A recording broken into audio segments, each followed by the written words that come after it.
नमस्कार बच्चों। आज हम पढ़ने और समझने वाले हैं क्लास 9 से 12th की ईएमसी की वर्कशीट नंबर 16 को। ईएमसी की हर वर्कशीट कुछ हट के होती है, कुछ नया लेकर के आती है और बहुत कुछ नया सिखा करके जाती है। आज की हमारी वर्कशीट भी कुछ ऐसी ही रहने वाली है, जिसमें हमारा थीम रहेगा क्रिटिकल थिंकिंग, समीक्षात्मक सोच, यानी इसी टॉपिक को हम कंटिन्यू करेंगे। पिछली वर्कशीट में भी हमने क्रिटिकल थिंकिंग की बात की थी। क्रिटिकल थिंकिंग बहुत इंपॉर्टेंट होता है, बहुत ज़्यादा इंपॉर्टेंट होता है। अगर आपको लाइफ में कुछ आगे करके दिखाना है, अगर आपको लाइफ में अपने एम्स को, अपने गोल्स को अचीव करना है, तो आपके पास ये स्किल होनी बेहद ज़रूरी है। क्लास में आपने कई बार बहुत से बच्चों को देखा होगा कि जो बहुत ज़्यादा पढ़ते नहीं है, इतने ज़्यादा फोकस नहीं करते, उनका स्कोर हमेशा अच्छा रहता है। वो उनके पास एक नेचुरल स्किल होती है, वो होता है क्रिटिकल थिंकिंग। दूसरा ये कि आपके साथ भी कई बार होता होगा कि आप क्वेश्चंस को बहुत ज़्यादा पढ़ते हो, मंत्रों की तरह पढ़ते जाते हो, उसके बाद भी आपको लगता है कि क्वेश्चंस को आप भूल गए हो। आप जब उसको एनालाइज करते हो या याद करने की कोशिश करते हो, तो आपको लगता है कि मुझे कुछ भी याद नहीं है, या बहुत ज़्यादा मेहनत करते हो लेकिन फिर भी आपका स्कोर कम रह जाता है। तो वहाँ पर आपके पास एक चीज़ की कमी होती है, वो है क्रिटिकल थिंकिंग। ये जो क्रिटिकल थिंकिंग होती है, एक तरीके से ब्रेन स्टॉर्मिंग होती है। ब्रेन स्टॉर्मिंग मतलब कि किसी भी चीज़ को एनालाइज करना। जैसे आप क्वेश्चंस को कैसे करते हो, क्वेश्चंस को आप पढ़ लेते हो, ठीक, उसके बाद आपने उसको याद कर लिया, हो गया। लेकिन जो क्रिटिकल थिंकिंग होता है, जो ब्रेन स्टॉर्मिंग होता है, उसमें हमें उसको एनालाइज करना होता है।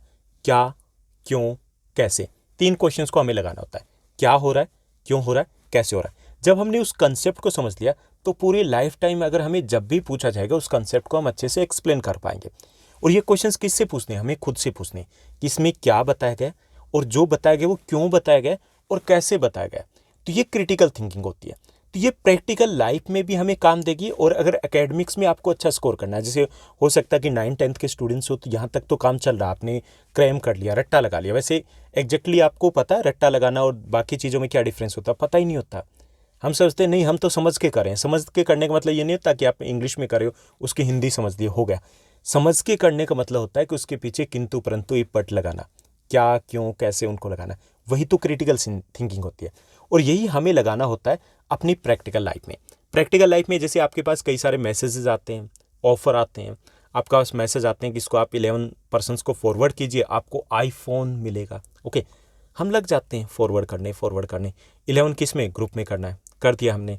कभी सोचा है आईफोन भाई ऐसा क्यों देंगे, कौन दे रहा है और क्यों देंगे?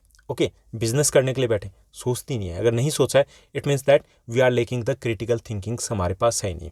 या फिर कई बार हमें जैसे किसी भी टाइप से कोई भी चीज़ है, समस्या आती है, तो उसके सामने अगर हम घबरा जाते हैं, it means that we are lacking the critical thinking. क्योंकि जब समस्या जन्म लेती है, जब भी समस्या जन्म लेती है, कोई भी प्रॉब्लम आती है, उसके साथ उसका सॉल्यूशन जन्म लेता है। यानी समस्या है तो उसका हल भी है, आज नहीं तो कल है, लेकिन उसका हल है। तो वो क्रिटिकल थिंकिंग जिसके पास होती है, तो वो ये नहीं कि उसका रोना रोएगा। अगर हो गया जो हो गया, उसके बाद हमें उसको कैसे सम अप करना है, कैसे उसको जो हुआ है नुकसान, उसको कैसे पूरा करना है, वो हमारे पास क्रिटिकल थिंकिंग होनी चाहिए। हमें कभी भी ऐसा नहीं है कि घबरा गए या वो चीज़ें। तो ये जो छोटी सी स्किल्स है, ये आपको आपकी स्टडी में हेल्प करती है, आपकी प्रैक्टिकल लाइफ में हेल्प करती है, आपकी प्रोफेशनल लाइफ में हेल्प करती है कि हम जो भी डिसीजन लें, उससे पहले हम किंतु परंतु इपट, क्या, क्यों, कैसे, ऐसे क्वेश्चंस खुद से पूछें। हमें हल मिलेगा, 100% मिलेगा। तो चलिए देखते हैं आज की इस वर्कशीट में हमें क्या दिया गया। आज की इस वर्कशीट में, जैसा कि हमने पिछली वर्कशीट में समझा था, कि रोजाना की बातों में हम कैसे का इस्तेमाल कर सकते हैं। ओके, कैसे हम इस्तेमाल करेंगे, और कैसे का इस्तेमाल करेंगे तो वो हमारी क्रिटिकल थिंकिंग होगी। ओके, कैसे, क्यों, ओके, तो सेम क्रिटिकल थिंकिंग है। किसी भी बात को बस बिना ही प्रमाण के, यूं ही बिना किसी सारे समझ लेना, यह हमारे निर्णय को नकारात्मक रूप से प्रभावित कर सकता है। मान लीजिए कि हमने किसी बात को समझ लिया। ओके, ऐसा आजकल तो बहुत ज़्यादा होता है, व्हाट्सअप यूनिवर्सिटीज़ है, मैसेजेस आ गए और हमने उसको आगे फॉरवर्ड कर दिया। भाई ऐसा हो, कभी सोचिए ना, क्या ऐसा है? एग्जैक्टली नहीं है, तो उसको आप वहीं पे छोड़ दीजिए। इससे क्या होता है, हम अपने सुकून को एक तरीके से ख़राब करते हैं फॉरवर्ड करके। हम उन लोगों का साथ देते हैं जो जो फेक मैसेज फैलाते हैं। और दूसरा ये कि हम अपने देश के लिए, समाज के लिए भी हो सकता है कुछ नुकसान करें। तो जब भी इस टाइप के मैसेज आते हैं, तो वहाँ पर आपको क्रिटिकल थिंकिंग यूज़ करनी है। क्या इसको शेयर करना ज़रूरी है, और क्या ये सही है? तो उसके लिए क्या चाहिए? आपके पास प्रमाण होना चाहिए, प्रूफ होना चाहिए कि उसको प्रूव किया जा सके। उसके पीछे कोई लॉजिक होना चाहिए। अगर उसके पीछे लॉजिक नहीं है, उसके पीछे अगर प्रमाण नहीं है, प्रूफ नहीं है, एविडेंस नहीं है, इट मीन्स दैट वो फैक्ट है, वो सही नहीं है। तो यहाँ इस टाइप की जो रोज़मर्रा की चीज़ें होती है, व्हाट्सएप पे डेली आपको मैसेज मिलते होंगे, तो वहाँ पर हम अपनी क्रिटिकल थिंकिंग को यूज़ कर सकते हैं। आइए इस बार देखते हैं क्रिटिकल थिंकिंग किस प्रकार से समस्याओं को समझने में और उनके समाधान में मदद करती है। पिछली में तो हमने क्रिटिकल थिंकिंग को समझा था कि क्या होती है। यहाँ पे हम समझेंगे कि क्रिटिकल थिंकिंग से हम कैसे किसी समस्या का हल कर सकते हैं, कोई भी प्रॉब्लम हो जाए, कोई भी। हम यहाँ पर एक ईजी सी प्रॉब्लम लेंगे और उसी के ऊपर हम डिस्कस करेंगे। तो यहाँ पे क्या करना है हमें कि एक समस्या को चुनना है, ठीक, या आपके घर के आसपास, आपके स्कूल से संबंधित, आपके शहर और या किसी के बारे में भी हो सकती है जिसके बारे में आप कुछ करना चाहते हैं। और यह आप अपने घर के किसी सदस्य, अपने दोस्त या पड़ोसी के साथ मिल करके भी कर सकते हैं, ठीक। तो हमें एक प्रॉब्लम को चुनना है, एक समस्या को। क्या चुने हम इस वक्त, जो अक्टूबर नवंबर का महीना, तो पॉल्यूशन की समस्या बहुत ज़्यादा है। हमने चुन लिया पर्यावरण प्रदूषण, ठीक, हमने समस्या को चुन लिया।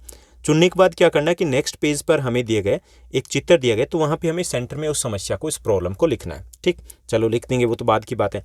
अब हमें क्या करना है कि उसी प्रॉब्लम के बारे में कुछ जो क्वेश्चंस है उनके आंसर्स हैं, हमें उस जो चित्र बनाएंगे नेक्स्ट पेज के ऊपर उसमें लगाना है। तो ये क्वेश्चंस दिए गए यहाँ पर कि समस्या के बारे में अभी मुझे क्या पता है। अब पर्यावरण प्रदूषण के बारे में क्या पता है? पहली चीज़ तो हमें ये पता है कि पर्यावरण प्रदूषण होता क्या है, पता ना आपको, मुझे भी पता है कि पर्यावरण प्रदूषण का मतलब होता है कि पर्यावरण की गुणवत्ता में कमी आना। ओके, चाहे वो जल प्रदूषण हो, वायु प्रदूषण। जल प्रदूषण क्या होता है?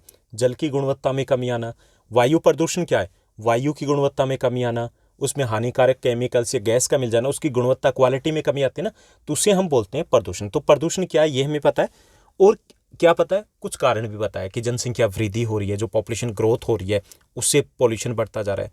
दूसरा, हमें ये भी पता है कि पेड़ों को हम कटाई कर रहे हैं, ओके, पेड़ों को साफ कर देते हैं, उससे पॉल्यूशन की समस्या वो बढ़ती जा रही है। तो कुछ चीज़ें हमें पता है, ओके। दूसरा, इस समस्या को सुलझाना क्यों जरूरी है? क्योंकि ये हमारे सभी जीवों को प्रभावित करने वाली समस्या है। आज नहीं तो कल हमारे लिए यहाँ पे रहना मुश्किल हो सकता है। अर्थ का अभी हमें कुछ करना होगा, वरना अनर्थ हो जाएगा अगर इस समस्या का हमने हल नहीं किया तो ये हमारे लिए सुलझाना जरूरी है, क्योंकि पूरे जीवों को प्रभावित करती है, पूरी पृथ्वी के जीवन को प्रभावित करती है, ओके। इसलिए इसका हल जरूरी है। तीसरा, यह समस्या मुझे किस तरीके से प्रभावित करती है, हमें कैसे प्रभावित करती है, ये हमें बताना है। तो ये हमें, क्योंकि जो पर्यावरण प्रदूषण की समस्या होती है उसका कहीं बॉर्डर से कोई लेना देना नहीं होता, हर एक व्यक्ति को प्रभावित करेगी, हर एक जीव को प्रभावित करेगी, हमारे स्वास्थ्य को प्रभावित कर सकती है, हमें बहुत बीमार कर सकती है। इसलिए हमें इसका हल करना जरूरी है।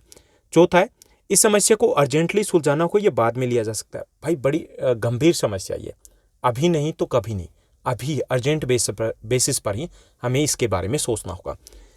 पांचवा है, इस समस्या को सुलझाने के लिए सबसे पहला कौन सा कदम होगा? सबसे पहले जागरूकता।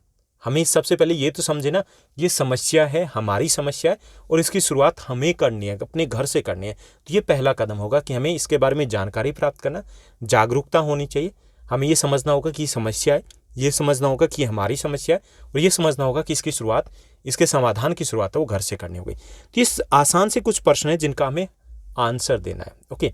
यानी कि ये प्रश्न किसी भी समस्या से रिलेटेड जब समस्या आएगी तो हमें ये पूछना है कि क्या है, ठीक। उसके बाद ये कि ये क्यों ज़रूरी है और कैसे प्रभावित करिए, उसके कारण क्या है। तो कभी भी आपके सामने समस्या है तो ये 4 या 5 प्रश्न, क्या, क्यों, कैसे, कब, एक ये लगा दो, ये 4 प्रश्न पूछ लेना, उस समस्या का आपके पास समाधान या सॉल्यूशन हो जाएगा। क्या, क्यों, कब और कैसे, हमने यही तो प्रश्न यहाँ पर पूछे। अब इन्हीं को हमें सोल्व करना, रिटर्न में भी करना इस वर्कशीट में, तो वह एंड में आपको इनके सॉल्यूशन या आंसर दे दूंगा। चलिए अब देखते हैं कि आगे हमें क्या करना है इस टास्क के बाद। तो यहाँ पर हमें दिया गया एक इमेज, ऐसे क्लाउड्स बना करके दे दिए। तो यहाँ क्या करना है हमें, इसी टाइप से आप अपनी वर्कशीट की नोटबुक में करोगे। सबसे पहले समस्या लिखोगे और यहाँ पे लिखोगे समस्या के जो प्रश्न है उनके आंसर भी यहाँ पर, ठीक। इसी टाइप से आपको इनको सॉल्व करना है। यानी हम क्या समझ रहे हैं यहाँ पर, हम समझ रहे हैं एक समस्या को, उसको क्रिटिकली हम एनालाइज करें कि कैसे वो समस्या है और उसका क्या समाधान हो सकता है।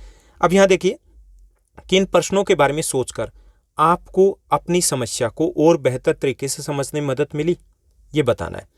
क्या आपको कोई ऐसी 2 बातें बता सकते जो आप समझे, 2 चीज़ें समझे? पहली थी कि समस्या को गहराई से समझे।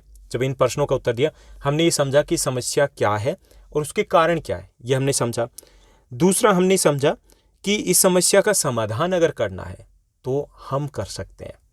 सिर्फ सरकार नहीं कर सकती, हम कर सकते हैं और इसकी शुरुआत हमें अपने घर से करनी होगी। तो ये दो चीज़ें हमने अच्छे से समझी कि समस्या है, उसका हल है और हल हमारे पास है, हमसे शुरुआत करेंगे तब उसका हल होगा। ओके, तो समस्या का सही समाधान सोच पाने के लिए ज़रूरी है कि सबसे पहले हम समस्या को गहराई से समझें।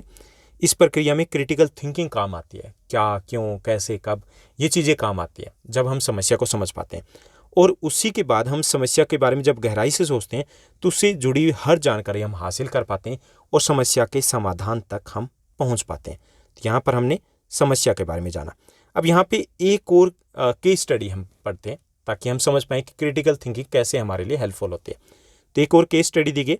ये केस स्टडी है जिसमें क्रिटिकल थिंकिंग से बेस्ड हम क्वेश्चंस पूछेंगे और उनके जवाब है, आंसर है, फाइंड आउट करेंगे, तब हमें लगेगा हाँ समस्या का हल ऐसे होता है। तो मार्केट में स्ट्रॉन्ग वीटा, वैसे ये काल्पनिक है, इमेजिनरी है कि मार्केट में स्ट्रॉन्ग वीटा नाम से किशोरों के लिए एक पाउडर मिलता है। ठीक है, मान लिया। चूंकि इसके मुख्य उपभोक्ता 8वीं से 12वीं के स्टूडेंट्स हैं तो स्ट्रॉन्ग वीटा ने सोचा कि स्कूल में बच्चों के सामने इसका प्रचार प्रसार किया जाए, क्योंकि उन्हें बेचना ना वास्तव में। ठीक, तो कंपनी ने क्या किया कि प्रचार प्रसार के लिए उन्होंने स्कूल में बताया, स्कूल में गए, परमिशन मिल गई कि हम बताना चाहते हैं। ठीक, तो उन्होंने स्कूल में बच्चों को बताया कि इस पाउडर को दूध के साथ मिलाकर पीने से न सिर्फ बच्चों को एनर्जी पावर मिलेगी बल्कि उनकी हाइट भी बढ़ जाएगी। ठीक, अब उन्होंने ये बताया कि पाउडर में कौन कौन से विटामिन डाले गए, ये भी बता दिया जो शरीर में कई आई कमियों को पूरा करते हैं। और कंपनी ने स्टूडेंट्स के लिए स्ट्रॉन्ग वीटा की बोतल पर 30% डिस्काउंट की भी बात की। ओके, अब बच्चे हैं, बच्चों को तो अच्छा लगता है ना, किसी की हाइट कम है, वैसे ग्रोथ रेट है वो अलग अलग होता है, आगे पीछे हो जाता है, लेकिन किसी बच्चे को लगा हो कि मेरी हाइट नहीं बढ़ रही, या जैसे मार्केटिंग की जाती है उन्हें बताया जाता है कि अभी नहीं तो कभी नहीं, और 30% डिस्काउंट का ऑफर भी उनको दे दिया। बहुत से बच्चे इस प्रचार से प्रभावित हुए और स्ट्रॉन्ग वीटा खरीदने के लिए तैयार हो गए। उनके मन में था कि कंपनी अगर यह कह रही है तो उनके पावरफुल होने या हाइट बढ़ने के उनके दावे ठीक ही होंगे, क्योंकि कंपनी ने कहा है। ठीक, अब लंच ब्रेक में औरों के साथ जब वे ये सब डिस्कस कर रहे थे तो इशरत और अक्षय ने कहा कि जरूरी नहीं कि कंपनी ये ने कह दिया तो वह सच ही होगा। उनका मानना है कि हमें खरीदने से पहले इन दावों के बारे में और गहराई से सोचना चाहिए। उन सब ने मिलकर दूसरे दिन कंपनी वालों से कुछ जानकारी लेने का निश्चय लिया। वैसे हम सब के साथ होता है, एडवर्टाइजमेंट आती है और हम क्या होते हैं, हम उससे अट्रैक्ट हो जाते हैं, चौंक गई ना।